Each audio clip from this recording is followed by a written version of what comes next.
Halo Sobat Cek Fakta. Kali ini kita kupas tuntas kabar panas dari grup neraka Piala AFF U23 2025.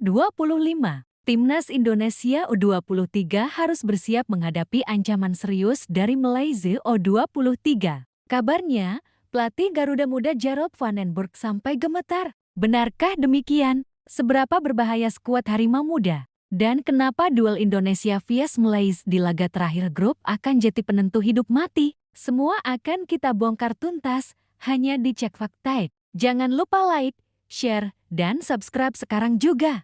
Piala AFF U23 2025 akan jadi ajang panas di kawasan Asia Tenggara. Digelar di Jakarta, Bekasi pada 15-29 Juli tahun 2025. Turnamen ini mempertemukan rival-rival klasik di level U23. Timnas Indonesia U23 tergabung di grup A bersama Malaysia, Filipina, dan Brunei Darussalam. Sekilas, di atas kertas Indonesia tampak diunggulkan. Brunei dan Filipina punya rekor rapuh di level U23. Tapi jangan lupakan Malaysia, rival abadi yang selalu bikin tensi laga membara. Duel Indonesia vs Malaysia di level manapun selalu punya bumbu drama, gengsi, bahkan politik supporter. Di level U23, ceritanya sama. Apalagi, kali ini Malaysia datang dengan modal serius.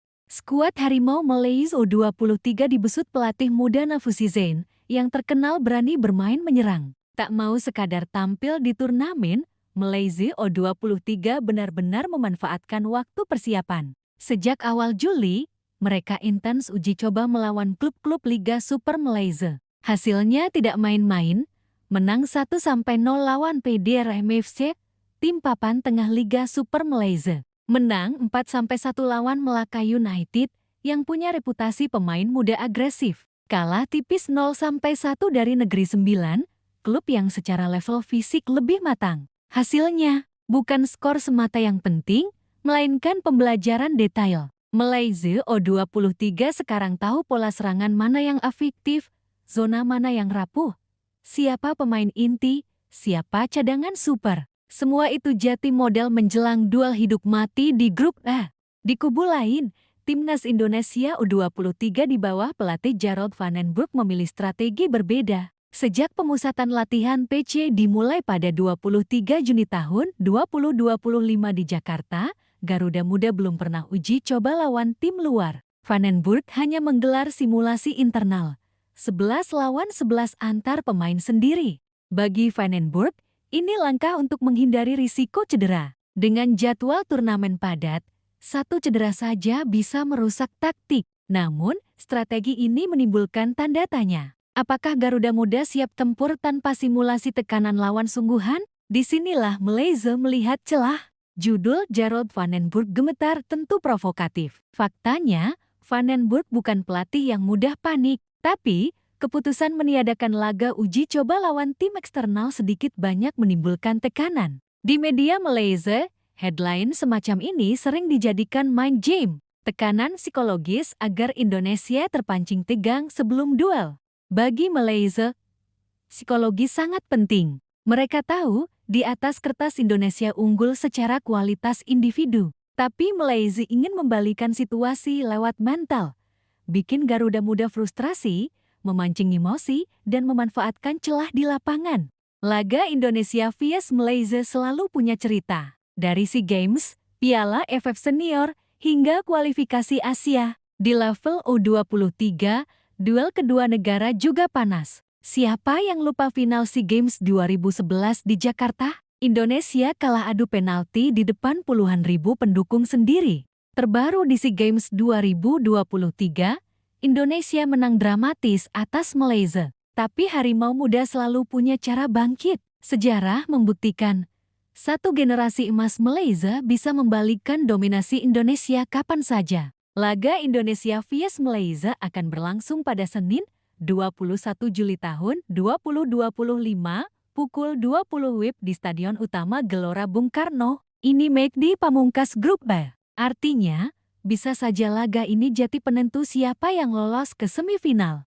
Dalam format Piala AFF U23, hanya juara grup yang otomatis melaju. runner-up harus bersaing ketat lewat skema peringkat kedua terbaik. Itulah kenapa duel Garuda Muda vs Harimau Muda bisa jadi final dini. Tekanan mental, dukungan supporter, dan detail taktik akan jadi pembeda. Siapa saja pemain kunci Malaysia U23? Beberapa nama layak diwaspadai. Muhammad Khalil, kapten muda yang piawai memimpin lini belakang. Lukman Hakim, striker cepat dengan naluri gol tinggi. Azri Gani, kiper yang sering jadi pahlawan di momen penalti. Nafuzizin memadukan pemain Liga Super dengan talenta Liga Premier Malaysia. Fisik mereka teruji, stamina kuat, dan terbiasa bermain di bawah tekanan supporter lawan. Gaya main Malaysia U23 mirip senior mereka. Disiplin di belakang, transisi cepat ke depan. Dalam uji coba, Malaysia sering mengeksploitasi sisi sayap, umpan lambung, dan bola mati jadi senjata rahasia. Indonesia harus ekstra hati-hati pada skema corner dan free kick. Satu duel kalah, bisa berbuah gol kejutan.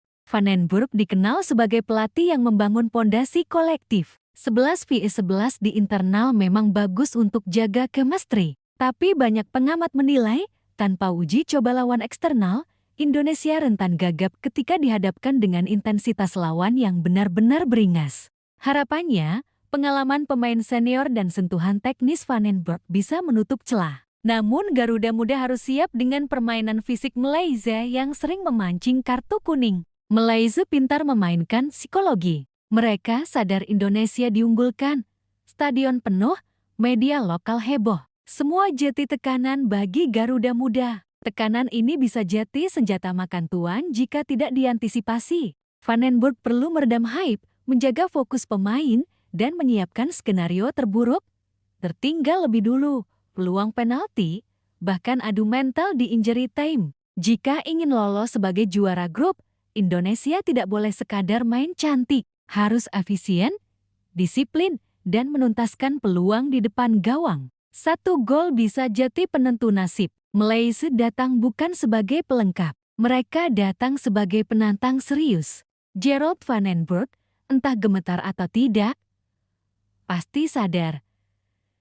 Duel Indonesia vs Malaysia di Piala AFF U23 2025 bukan sekadar pertandingan. Ini soal harga diri, sejarah, dan ambisi jati raja Asia Tenggara. Nah, Sobat Cek Faktaid, siapa yang kalian jagokan? Apakah Garuda Muda bisa membungkam Harimau Malaya? Tulis prediksimu di kolom komentar. Jangan lupa dukung tim kebanggaan kita dengan cara share video ini ke teman-temanmu. Subscribe channel Cek Faktaid dan aktifkan lonceng notifikasi agar kamu tidak ketinggalan info terbaru seputar Piala AFF U23 ke 2025. Sampai jumpa di konten berikutnya. Salam olahraga, merah putih sampai mati.